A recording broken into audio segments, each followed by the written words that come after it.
Sheila gave me a look like it was my fault my brother has no manners. I hope she's not in my class this year. I hope that every year, and every year she's there, like some kind of itch you can't get rid of, no matter how hard you scratch. I'm nice, Fudge said, and I like to talk about money. You want to know how much I have? No, Sheila told him. It's nobody's business but yours. He told her anyway. I knew he would. I have $14.74. I mize my money every night before I go to sleep. You mize your money? Sheila asked. Then she shook her head at me like it's my fault he thinks mize is a word. Henry, who runs the elevator in our building, laughed. Nothing like having a miser in the family.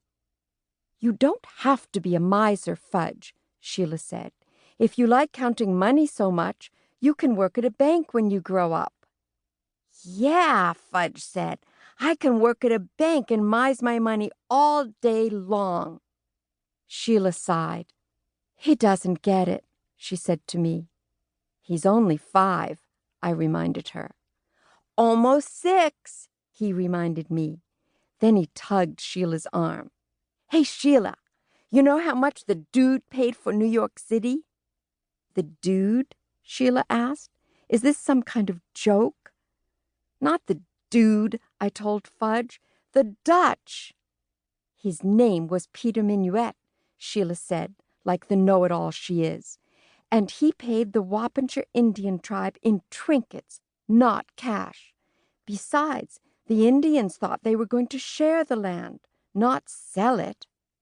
Sharing is good, Fudge said, except for money. I'll never share my money. My money is all mine. I love my money.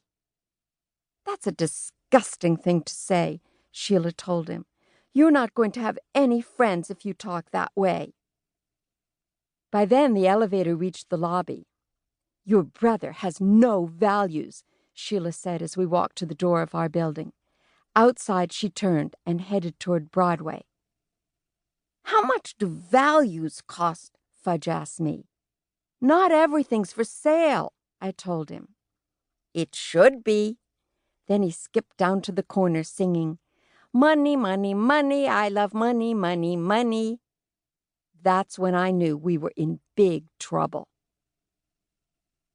It's just a stage, Mom told me later when I pointed out that Fudge is obsessed by money. Maybe, but it's still embarrassing, I said.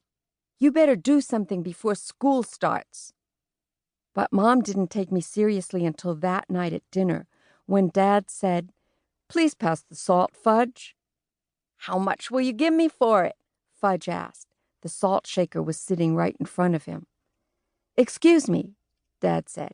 I'm asking for a favor, not hiring someone to do a job. If you hire me, I'll pass the salt, Fudge said. How about $1? How about nothing? I said, reaching for the salt and passing it to Dad.